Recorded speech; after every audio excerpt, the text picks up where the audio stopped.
이거는요, 이제 경험론이에요. 근데 그 근대에서 저희가 지난 시간에 이제 합리론에 대해서 배웠잖아요.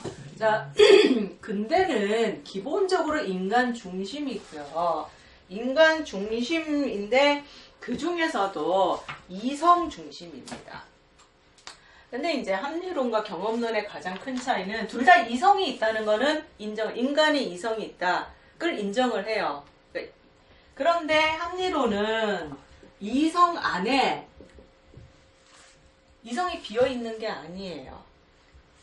뭐가 있냐면 본유관념이라는 게 본유관념이라는 게 인간이 태어날 때부터 갖고 있다.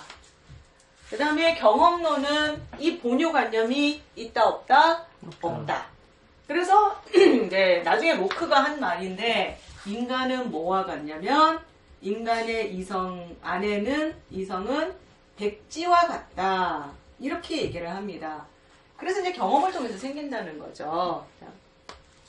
근데 이제 합리론이 얘기했던 그 본유관념이 세 가지가 있었어요. 근데 사실은 이 얘기는 어거스틴이 한 얘기였거든요. 어거스틴이 한 얘기인데 그것 중에서 이제 가장 보편적인 것을 뽑아서 그 데카르트가 얘기를 했어요. 세 가지를 가져왔는데 첫 번째는 뭐냐면 태어날 때부터 인간은 신에 대한 의식을 갖고 있다고 해요.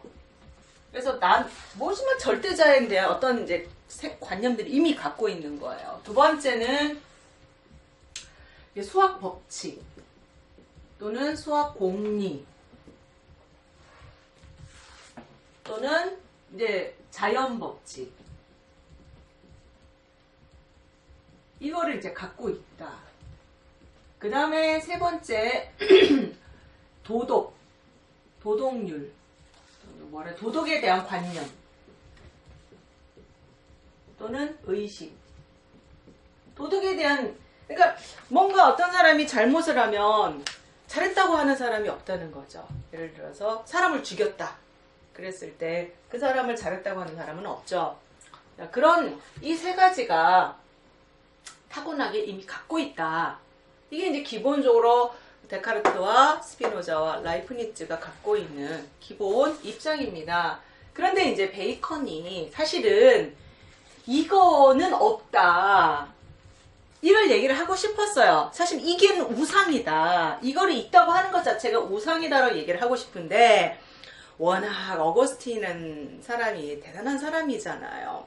그러니까 차마 이제 이걸 없다고 했다가는 화형당할 것 같고 그러니까 차마 이제 요거는 우상이다 얘기는 차마 못하겠고 그래서 인간이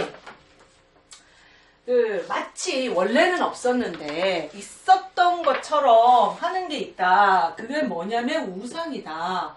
그런 우상들이 있는데 네 가지를 얘기한 거예요. 사실은 이 얘기를 하고 싶은데 이건 차마 못 건드리겠고 하니까 그 우상을 얘기한 게 이제 뭡니까? 동굴의 우상. 그쵸? 동굴의 우상. 그 다음에 극장의 우상. 그 다음에 시장의 우상, 종족의 우상. 이 네 가지 종류의 우상을 사람들이 원래 없었는데 마치 있는 것처럼, 원래 있었던 것처럼 그걸 너무 절대적인 걸로 받아들인다. 그래서 동굴의 우상은 뭐냐면 개인적인 성격이나 호불호, 그러니까 자기가 좋아하고 싫어하는 거에 따라 생기는 편견에 의한 우상이라는 거고요.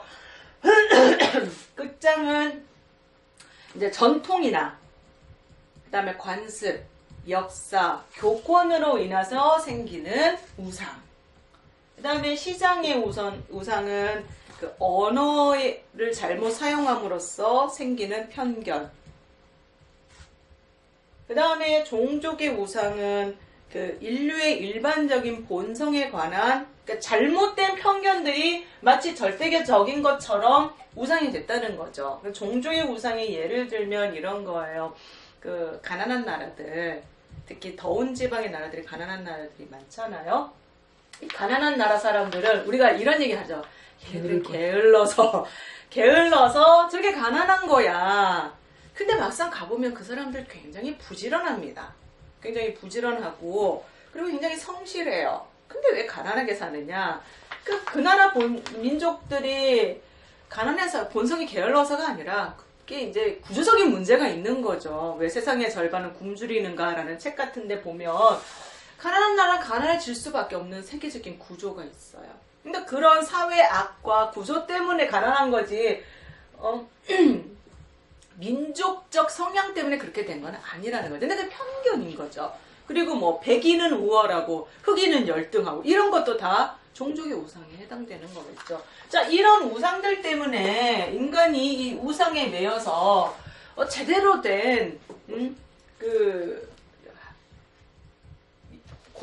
연구를 못하고 이 우상에 사로잡혀 있다. 그래서 이 우상을 어떻게 해야 돼요? 다 없애버려야 한다. 없애버리고 새로운 학문을 해서 새롭게 정립을 해야 되는데 그 학문의 방법이 뭐냐면 내가 일일이 관찰하고 실험하고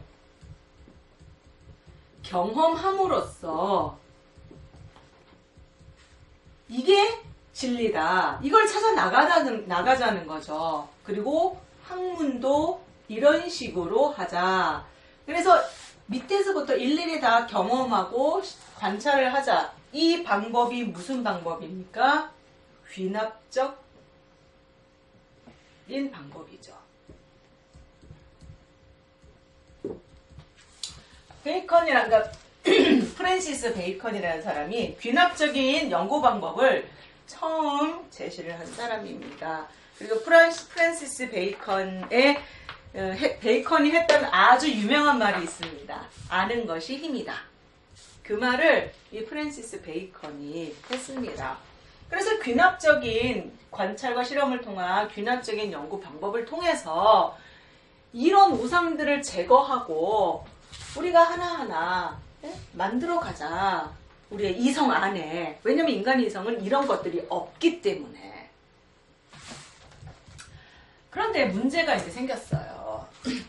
인간이 모든 것을 다 관찰하고 경험을 할 수는 없어요. 바다가 얼마나 깊은지, 바닷속에 뭐가 있는지를 경험을 해야 되는데 바다가 얼마나 깊습니까? 심해라 그러죠. 1km 이하에 정말 햇빛도 들어오지 않은 깜깜한 심해는요, 지금도 들어가기가 어렵다고 해요. 거기에 뭐가 사는지. 그나마 기술이 발달해서 조금 내려가지만 아직 미지의 영역이잖아요. 우주도 마찬가지고 모든 것을 다 관찰하고 경험할 수가 없어요. 이제 그런 한계를 알게 된 거죠. 그래서 관찰과 실험을 통해서 귀납적 방법을 이제 하는데 먼저 이 얘기를 해야겠네요. 그래서 이제 예를 들면 과정표. 이게 프랜시스 베이컨이 귀납적인 방법에 이제 이렇게 어떤 이제 예를 들어줬어요. 현존표, 죄송합니다. 현존표, 부재표, 정도표네요. 네, 현존표. 관찰과 실험을 통해서 하다 보면 이렇게 세 가지 부류로 나누어진다고 해요. 부재표, 그 다음에 정도표. 자, 귀납적인 방법으로 그러면 이 예를 한번 들어볼까요? 자, 빛이 있고 열이 있는 것을 예를 들어보겠습니다. 자, 빛이 있고 열이 있는 것을 이제 현존표로 관찰과 실험을 해봤더니 현존표에 해당되는 게 뭐냐면요. 햇빛. 열을 예로 들면 태양 광선. 빛도 있고 열도 있죠.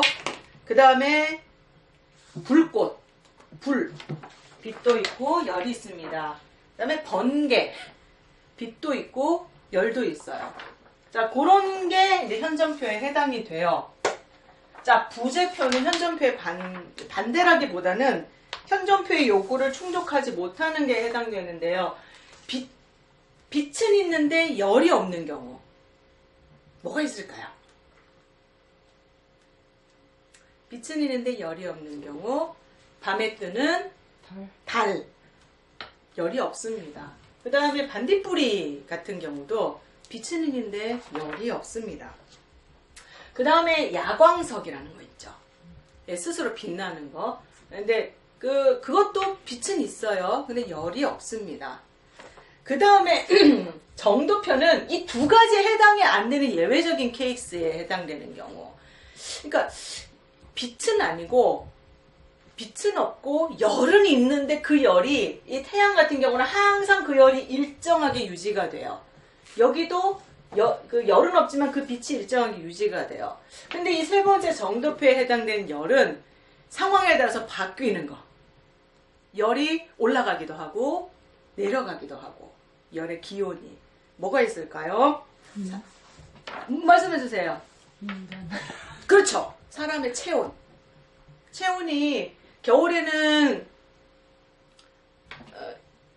항동성을 유지하긴 하는데 이렇게 이제 상황에 따라서 올라가기도 하고 내려가기도 하고 그래서 몸이 상태가 안 좋으면 열이 확 올라가죠. 그리고 뭐 저체온증 같은 데 걸리면 확 내려가고요. 그래서 상황에 따라서 열이 오르내리는 변화하는 것이 그 열을 예로 들었는데요. 현존표, 부재표, 정도표. 그래서 이것은 관찰과 실험과 경험을 통해서 귀납적 연구 방법의 한 예로 그렇게 이제 베이컨이 들고 있는데요. 자, 이제 방금 말씀드렸듯이 모든 것을 다 경험을 할 수가 없어요. 한계가 있죠. 그래서 여기 이제 이거에 인간이 다 할 수 없기 때문에 이게 예외 케이스인 거죠. 특권적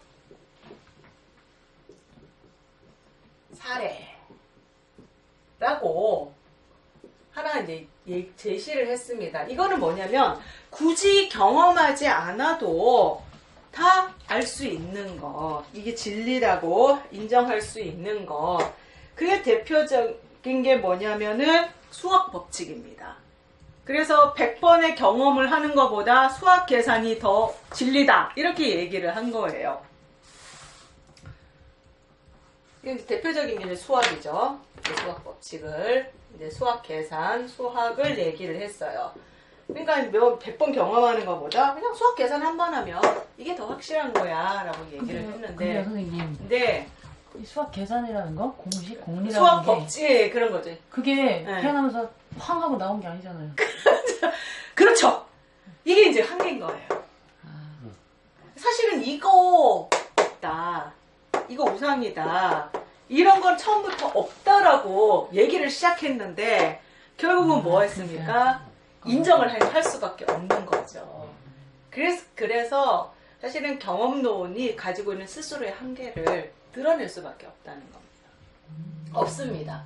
그러니까 결론적으로 완전 백지는 아니라는 거죠. 근데 그걸 대놓고 인정은 못하지만 결국은 이거를 특권자 사례라는 걸 했다는 것 자체만으로 사실 이거 아까 얘기하고 싶었던 거잖아. 이거 원래 없었던 거고 인간의 이성 안에는 아무것도 없고 경험을 통해서 생기는 건데 이제 이걸 인정했다. 이게 이제 베이컨이 가진 한계라고 그렇게 보시면 되겠습니다. 자, 그 다음에 이제 로크. 질문 없으시죠? 넘어가겠습니다. 자, 로크는요, 인식론이라는 거를 처음 얘기한 사람이에요. 인식. 어떻게 인간이 경험을 통해서, 관찰과 실험을 통해서 인간의 이성 안에 인식이라는 게 생기느냐. 자, 로크가 제일 가장 유명한 말은 사실은 이 말입니다. 인간의 이성은 백지다. 백지와 같은 상태. 그러니까 아무것도 없다죠. 아무것도 없어요. 그러면 인간의 이성 안에 어떻게 생겨서 나중에 그것들이 인식으로 이루어지느냐. 그래서 인간의 이성을 보니까 경험을 통해서, 경험이 제일 중요한 거죠. 인간의 경험을 통해서 인간의 이성 안에 뭐가 생기냐면은 관념이라는 게 생깁니다. 관념. 그럼 관념이 뭐냐? 감각을 통해서 이루어진 상, 이미지, 뭐 이런 거예요. 관념. 이념은요, 이성을 통해서 이루어진 상 또는 가치를 이념이라고 합니다. 근데 관념은 뭡니까? 결국 경험을 통해서 생긴 어떤 이성 속에 생긴 어떤 상, 어떤 거예요. 상 이제 생기는 거죠. 그래서 결국은 경험이 중요하다는 거죠. 그래서 이 관념들이 이제 한계가 아니죠. 여러 경험들을 통해서 이 관념들이 생깁니다. 자, 그런데 이 경험이 두 가지 종류가 있습니다. 경험도 두 가지 종류가 있대요. 그러니까 관념이 어떤 경험을 통해서 생기냐면은 외적 경험과 내적 경험이 있습니다. 요거는 직접 경험이라고도 하고요. 요거는 간접 경험이라고도 합니다. 자, 첫 번째 외적 또는 직접 경험은요, 바로 우리가 이 베이컨과 같은 거예요. 직접 내가 이제 감각을 통해서 체험을 통해서 직접 경험을 통해서 생긴 것, 그것이 이제 경험이 그 직접 경험이고요. 근데 이거는 이제 다 알 것 같은데 문제는 이겁니다. 내적 경험. 내적 경험은 뭐냐면요, 반성을 통해서 인간의 이성에 반성이라는 게 있는데, 반성을 통해서 생긴 관념을 내적 경험이라고 해요. 반성을 통해서. 그러니까 요거는 직접 경험은 아니고요. 인간의 머릿속에 이성이 어떤 작용을 한다는 거예요. 어떤 작용을 해서 그 이성의 이성을 통해서, 반성을 통해서, 그러니까 반성이라는 게 이게 다시 생각해보고 되짚어보는 거잖아요. 그렇게 해서 관념이 생기더라. 그래서 이렇게 생긴 관념은 단순관념이라고 합니다. 그러니까 외적과 내적 경험을 통해서 생긴 관념은 단순관념입니다. 근데 이 단순관념들이 한계가 아니죠. 여러 개들이 계속 생겨요. 생겨서 만들어지는 게 복합관념입니다. 그러니까 관념들에 이제 모이는 거죠. 그래서 이 복합관념이 이제 뭐가 있냐면요, 실체, 복합관념에는 실체, 양태, 관계, 이런 것들. 이거는 하나하나고.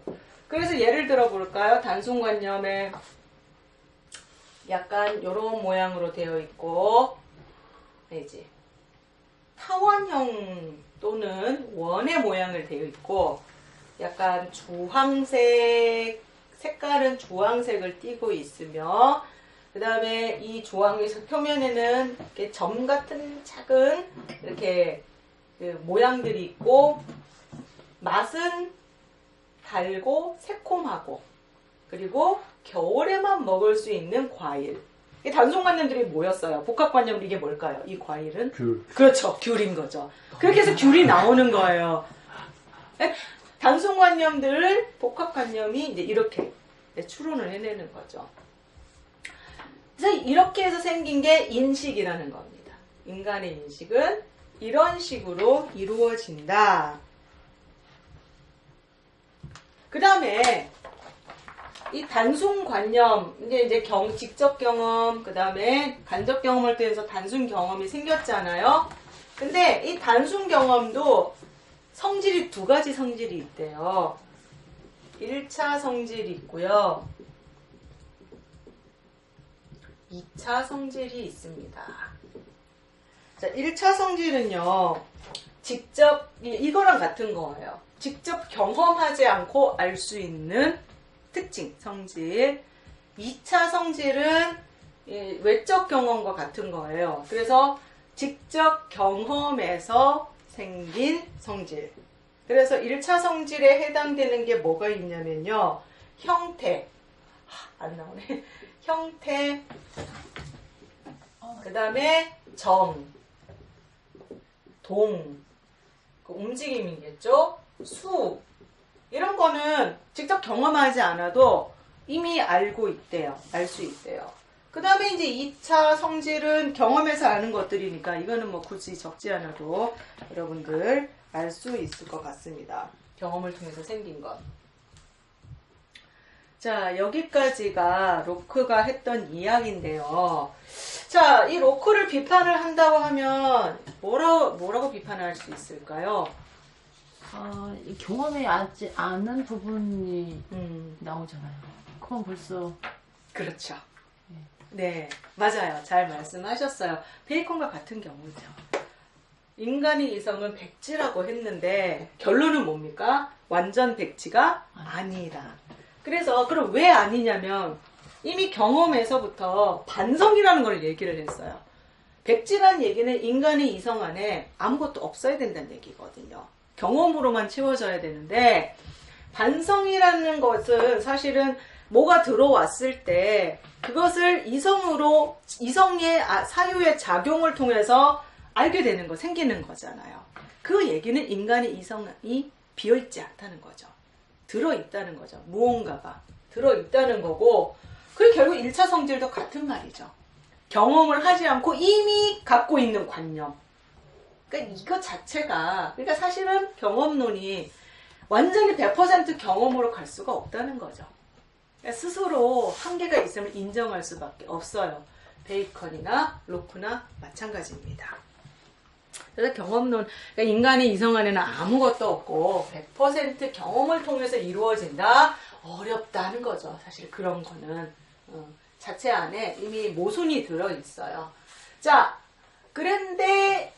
그래서 이 로크가 가지고 있던 요 한계, 인간의 이성 안에 있다, 뭔가가 있다, 1차 성질도 있고 반성이라는 거 있다, 요거를 비판하고 나온 사람이 세 번째 경험론자 중에서 버클리입니다. 예, 버클리 음대.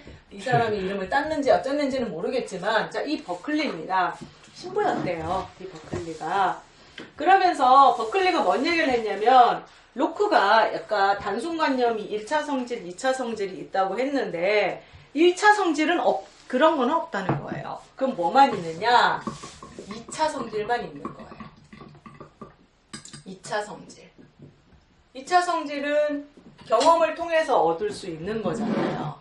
그래서 버클리가 했던 말, 존재는 어떻게 된 거예요? 지각된 것이다. 즉, 경험을 통해서 얻을 수 있는 것만이 있는 거지. 인간의 이성 안에 반성이라든지 그런 거는 없다. 이제 버클리가 했던 말입니다. 그래서 이제 지각돼서 이제 관념이 생겨요. 그래서 버클리도 관념을 두 가지로 나눕니다. 상상적 관념과 실제적 관념. 이제 버클리도요, 또 한계가 나옵니다. 상상적 관념은 경험을 통해서 생긴 관념이고요. 실제적 관념은 로크의 1차 성질과 같은 경우예요. 경험하지 않고 이미 갖고 있는 관념. 예를 들어서 양심 같은 거. 선생님, 바뀐 거 아니에요? 뭐가요? 실제랑 말고 아니에요. 이거예요. 그래요? 네. 자, 한번 볼까요? 자, 책.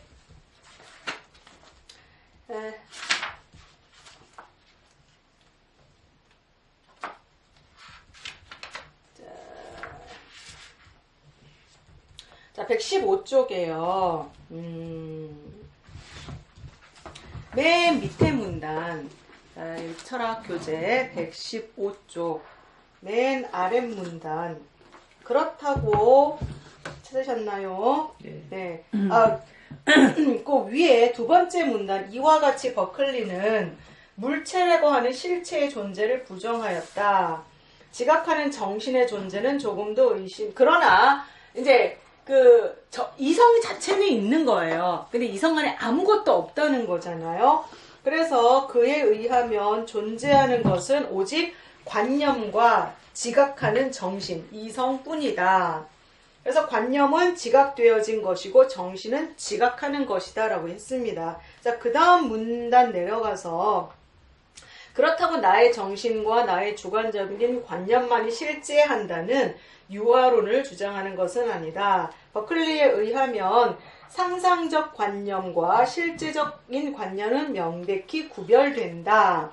상상적인 관념은 우리의 의지에 의하여 마음대로 만들 수 있는 것이요. 그래서 이거는 경험대상적인 관념이고요. 실제적인 관념은 우리의 의지에 의존하지 않는 것이다. 예를 들어 물체에 대한 관념은 우리가 마음대로 만들 수 없다. 이렇게 얘기를 하는 겁니다. 그래서 내가 경험하지 않지만 이미 있는 관념이 있는 거예요. 자, 그러면 자, 여기서 한계가 나올 수밖에 없겠죠. 그러면 이 실제적 관념이 인간의 이성 안에 이미 들어있다는 거면 이게 저절로 생기지는 않았을 거고 이거를 준 어떤 누군가 보증자라고 하죠. 철학에서는 보증자가 누가 있어야 되지 않겠느냐. 누군가가 있어야 되는 거예요. 실제적 관념을 만들어준. 그럼 이 누군가인 보증자가 누굴까요? 신입니다. 신. 버클리가 신부라고 말씀드렸죠? 네. 그러면서 나중에는 이제 떠나요. 경험론을 떠납니다.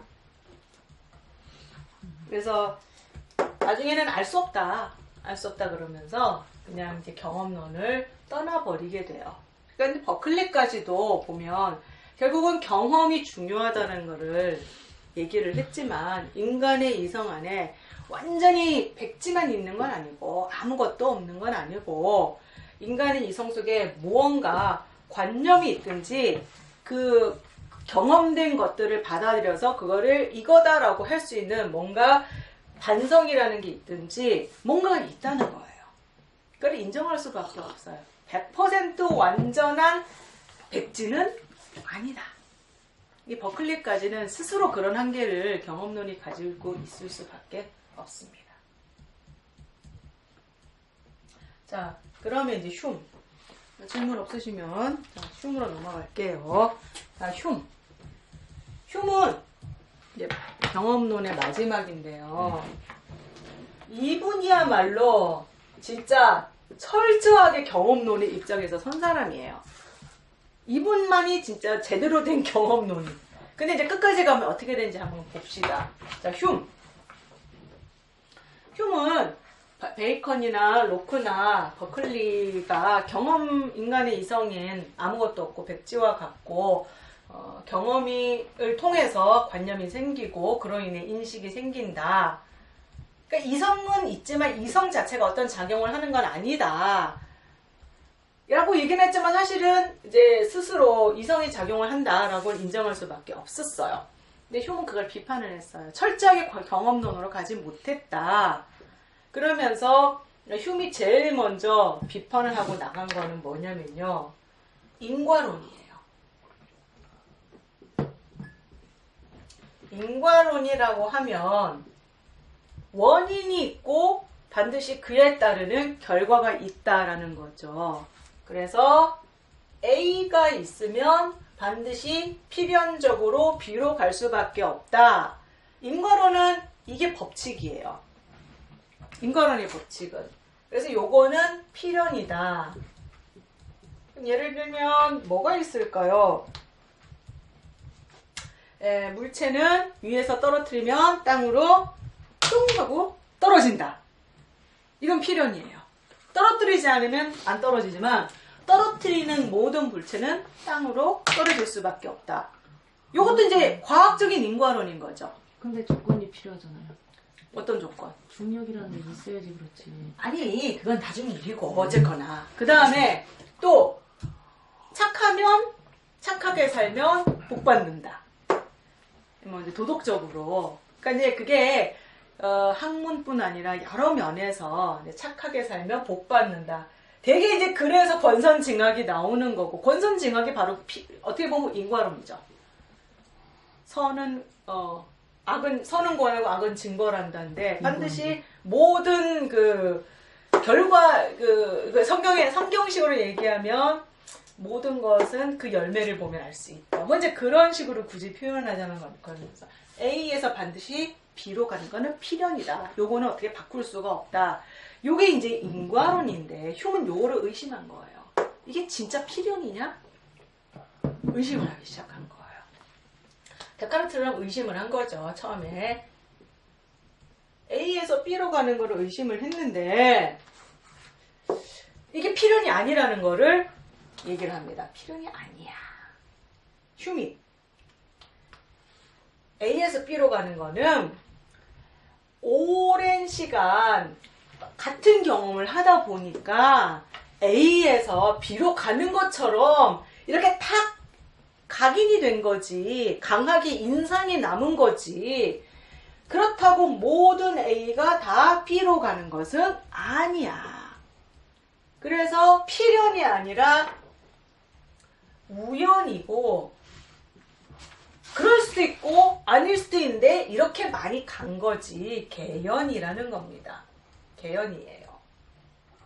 그래서 예를 들면 착하게 살면 복 받는다. 이것도 그러면 착하게 살면 무조건 다 복을 받느냐? 아니라는 거예요. 안 그런 사람들도 많잖아요. 그건 뭐 어떻게 설명을 할 거냐? 필연이 아니라 그렇게 많이 사는 사람들을 보아오다 보니 그렇게 강하게 뭐가 되냐면 우리 인상에 깊이 이렇게 남은 거예요.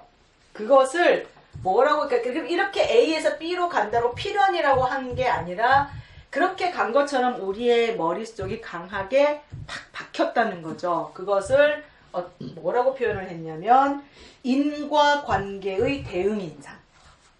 참 말도 어렵게 만들었어요.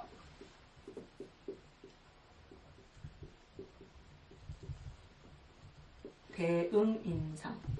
착하게 살면 복 받는 사람들을 많이 경험한 결과 그렇게 가는 인상이 우리에게 남았기 때문에 착하게 살면 복 받는다고 얘기하는 거지. 이건 반드시 필연은 아니고 그럴 수도 있고 아닐 수도 있다. 의심을 한 거고 그에 대해서 증명을 했습니다. 근데 이제 이게 이 부분은 이제 도덕적인 부분인데 문제는 이제 학문도 이런 식으로 비판을 한 거예요. 정말 떨어뜨리면 다 떨어지느냐. 근데 이제 노 목사님께서 말씀하시잖아요. 조건이 있다. 중력이라는 조건이 있다. 그러면 중력이라는 조건을 없애서 무중력 상태는 어떻게 되느냐? 안 떨어져요. 그러면 A에서 높은 곳에 다 떨어진다는 것도 사실은 필연이 아닌 거죠. 그런 식으로 회의를 하기 시작한 거예요. 그래서 필연은 없다예요. 인과론 없다. 모든 거는 그냥 그렇게 된 것처럼 보인 거지 필연이 아니다. 우연이다. 이제 이렇게 얘기를 하고요. 이제 끝까지 갑니다. 경험론 끝까지 갑니다. 끝까지 가면 어떻게 되느냐. 인간이 이성은 있지만 이성 안에는 진짜 아무것도 없고요. 이성이 할 수 있는 것도 아무것도 없습니다. 그러면 뭐만 남느냐? 자, 경험을 통해서 생긴 관념들이 있잖아요. 그 관념이 그냥 다발로 있을 뿐입니다. 마치 이렇게 사진을 찍으면 이렇게 팍 사진 이미지가 생기잖아요. JPEG 파일이 생기잖아요. 인간의 이성에 그런 JPEG 파일들이 그냥 쫙 모여 있는 거예요. 그냥 다발로. 마치 풍선 다발 모여 있듯이. 관념의 다발. 또는 표상의 묶음. 같은 말이죠. 표상의 묶음에 불과한 거예요. 그러면 요거를 다 제거하고 나면 남는 거는 아무것도 없어요. 결국은 뭐와저 부정합니까? 이성?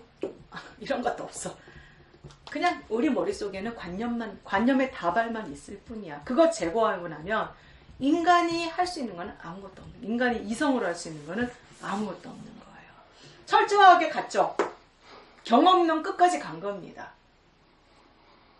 인간의 이성을 할 수 있는 건 아무것도 없어요. 그래서 어떻게 됩니까? 결과적으로 회의론에 빠질 수밖에 없는 거예요.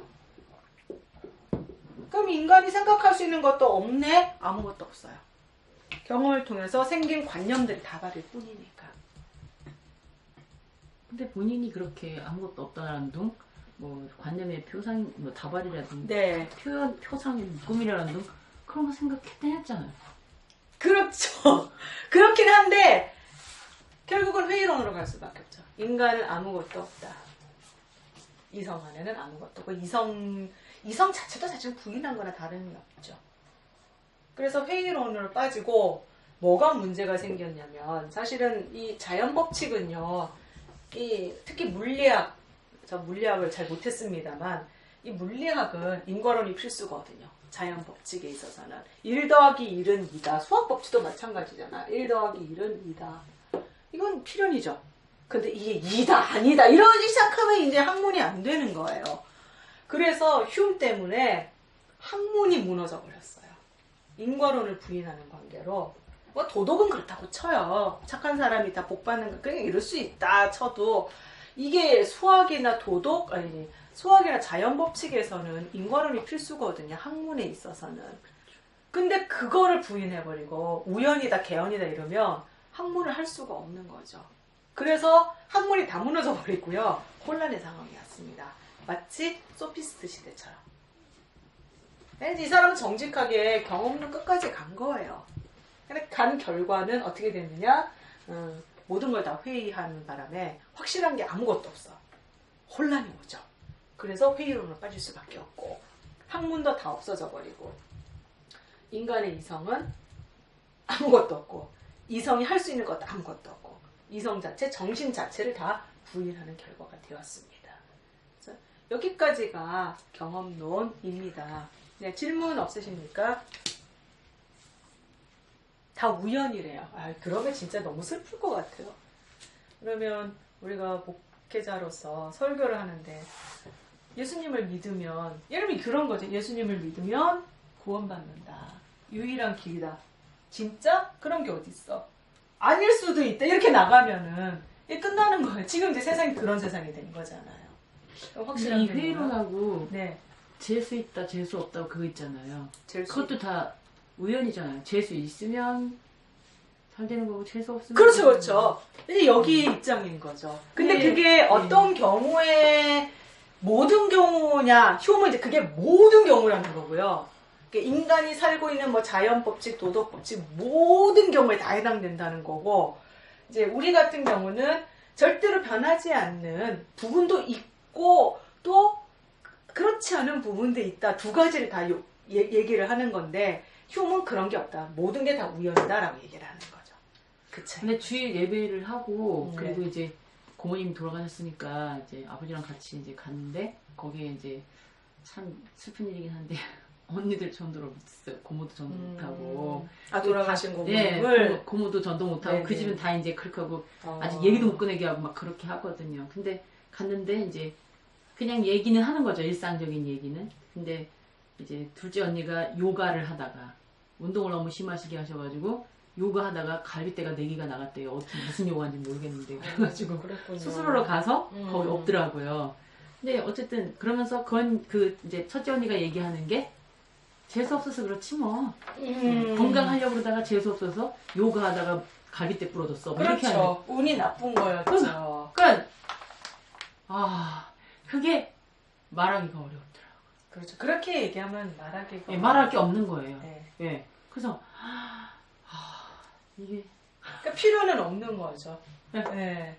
그러니까 특히 이제 휴메의 입장으로 가면 진짜 할 말이 없는 거예요. 모든 건 다 뭐 관념에다 버리고. 그리고 그 이제 오빠는 돌아가시고 세원이만 있는데 그 언니는 이제 고대 물리학과 나왔거든요. 그리고 그냥 막 얼마나 이게 센지 몰라요. 그러시겠죠. 근데 이제 물리학 가시니까 더 이제 그렇죠. 그런 거예요. 그냥 뭐 물론 자신이 이제 어떤 법칙 그런 걸 많이 있지만 어쨌든 인간은 죽으면 끝인 거예요. 네. 그냥 어떤 물질로 돌아가는 거예요. 물질로 마그네슘 얼마와 돌아가는 뭐 얼마 네. 뭐 그런 칼슘 얼마 이런 걸로 네. 돌아가는 거예요. 이게 공산주의자들 그거 한 거하고 무슨 차이가 있나. 과학주의자들은 기본적으로 네. 그런 걸 갖고 있죠. 아무것도 아닌 거예요, 그냥. 일단 그 흉에 대해서 더 질문 아니면 경험론에 대한 질문은 없으세요? 예. 그러면 오늘날 이제 그 포스트 모던주의가 결국 경험론 때문에 온 거네요. 알고 보면. 꼭 그렇다라기보다 이런 걸 다 거치면서 이런 것도 이제 하나의 저기가 된 거죠. 예, 계기가 됐는데 지금은 꼭 경험론 때문이라기보다는 그 여러 가지를 다 겪으면서 절대적인 건 없다. 그렇게 가지 않았을까. 예. 근데 사실 지금은 그렇다고 아주 합리론의 입장도 아니고 사실 저희도 그렇잖아요. 아주 경험론의 입장도 아니에요. 두 가지를 다 가지고 있잖아요. 그래서 기본적으로 인간의 본유관념이라는 걸 갖고 태어난다 하면서 그렇다고 그것만이 전부는 아니고 또 어느 정도는 인간은 완전 백지는 아니지만 백지와 같은 상태가 있기 때문에 그 사람에게 어떤 경험, 어떤 환경을 심어주냐에 따라서 얼마든지 본유관, 그 사람 타고난 것들을 바꿀 수 있다. 그래서 교육은 두 가지를 지금은 이제 경험론, 합리론을 좀 섞어서 그렇게 이제 저희는 기본적으로 가고 있습니다. 예. 그렇잖아요? 100%난 경험론이야. 이런 분 없고 100% 경험은 필요 없어. 이렇게 하는 분들도 없어요. 그러니까 두 가지를 다 이제 섞어서 하고 있다는 거. 예. 근데 이제 그런 걸 제공을 하긴 했죠. 절대적인 건 없다. 예, 이런 얘기를 한 사람은 처음이었으니까요. 예. 더 질문 없으시면 네, 경험론 여기까지 하겠습니다.